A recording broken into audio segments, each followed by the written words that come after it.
I've been getting a lot of letters about this, and the DOT confirms that they're writing a lot more tickets for personal conveyance issues.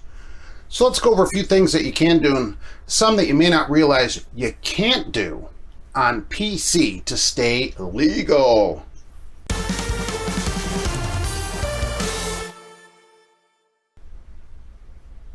Hello and welcome to Trucking Answers. I'm Mark and I'm logging this as personal conveyance time.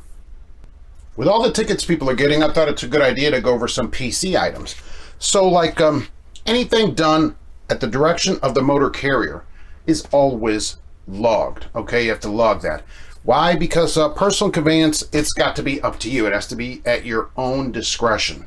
So if your time is not yours, then you have to log it. That's the law. That's how that works. So if you can't decide what you're doing, it has to be logged. Deciding what you're doing means you have to be able to travel, leave where you are and go somewhere else at your own discretion, come back as you please, that kind of thing. That has to be your own time. Log it. Can you move a load on personal conveyance? Yes, you can. You can move a load, including a hazmat load. Whether the load is hazmat or not is not relevant to personal conveyance. If you're otherwise following personal conveyance law, you can move the load on PC loaded, even hazmat. Now you may have to go around the city, that kind of thing, so you still have to follow those rules, but it wouldn't change the way you log.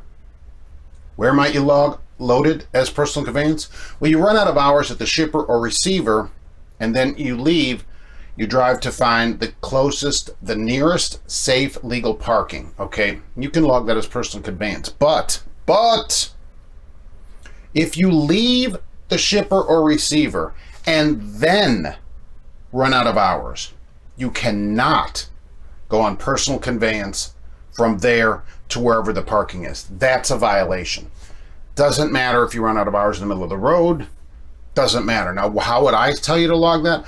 I would say continue to log that as driving and put a notation that I ran out of hours and I parked as soon as I could, something like that.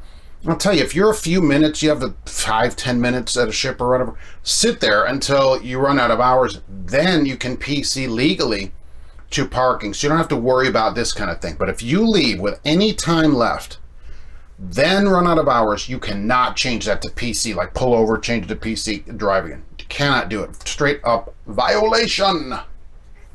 Going home. Well, this gets tricky. A lot of people will leave their last stop on Friday, they deliver, then they go home on PC. Cannot do that.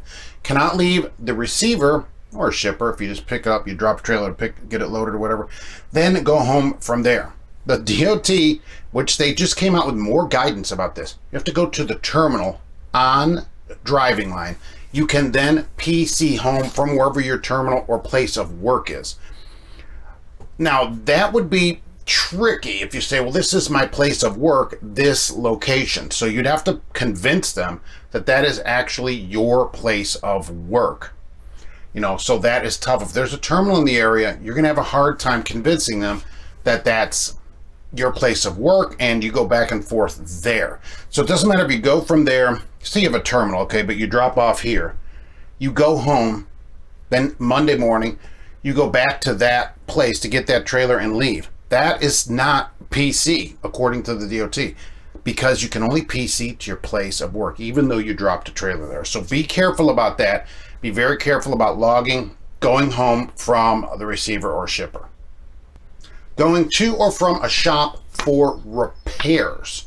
Okay, so even if you're home, and they wrote this out in a guidance specific, if you take the truck to the shop or you go to a shop and pick the truck up, that's all drive time, okay? That is simply drive time. They're clear about it. Anything to do with the shop, to or from the shop, is drive time. So you can't take the truck to the shop even on your off time and say, oh, well, I'll just continue that on PC, or even off duty. That is driving time, period. They were clear. They said there are no exceptions to that. If it goes to or from a shop, it's drive time, period. So that would break up your 34-hour break if you're on one, that kind of thing. Doesn't matter. And by the way, none of this changes no matter who owns the truck. Okay, keep that in mind. They were clear about that too. The truck is a commercial vehicle. And so if you do not follow these guidelines, right, that is how it has to be logged. And in an audit, you would have a problem. So keep that in mind as well. Now, there's no limit on how far you can PC, according to the DOT. If you're legally going personal conveyance, there's no limit. The only limit would be, they say, look, you have to be sure to get rest. So here's your problem. You just drive 10 and a half hours, drop your load, go to the terminal, right? Now you're 10 hours, 45 minutes, turning your paperwork, and you're like, I'm going to PC. I got a vacation coming, so I'm going to PC. I own the truck, whatever. Okay, and so you're getting your truck in Chicago, and you drive to Cheyenne, okay, because you're going to take a cowboy vacation or something. You probably would have a problem with that, in that you have all these logged hours and then you have all these PC hours off duty. Is that PC legally? Yes, it is. But keep in mind, the DOT can say, well, you don't have any rest. You've been driving 24 hours.